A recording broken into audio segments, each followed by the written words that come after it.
So நேத்து வீடியோல சொன்னது போல, எக்ஸாக்ட்டா ஒரு 2 என்ட்ரி கிட்ட அப்படியே கேப்சர் ஆயிருக்கு. ஈவன் சொன்ன பாயிண்ட் கூட ரீச் ஆயிருக்கு. ஓகேங்களா?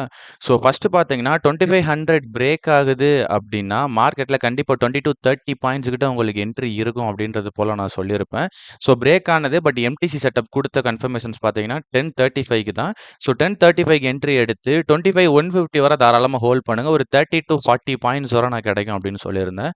எக்ஸாக்ட்டா அதே தான் இன்னைக்கு மார்க்கெட்ல ஒரு என்ட்ரி கிடைச்சது. வித் ஓஏ சப்போர்ட்டோட.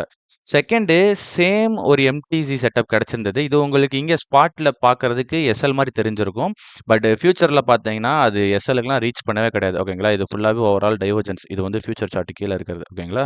ஸோ எம்டிசி செட்டப் படி அங்க ஒரு என்ட்ரி சொன்னது போல 2500க்கு ரீச் பண்ணது 50-100. நான் நேத்து வீடியோல சொல்லியிருப்பேன். மார்க்கெட் ஒரு 50 பாயிண்ட்ஸ்க்கு இடையில கன்சாலிடேட் ஆகுறதுக்கு சான்சஸ் இருக்கும். சேம் அஸ் அதே 50 பாயிண்ட் டவுன், அதே 50 பாயிண்ட் அப். ஓகேங்களா? ஸோ நேத்து சொல்லியிருந்தது போல ஒரு 2 என்ட்ரி கிட்ட கரெக்ட்டா ஹேப்பன் ஆயிருந்தது.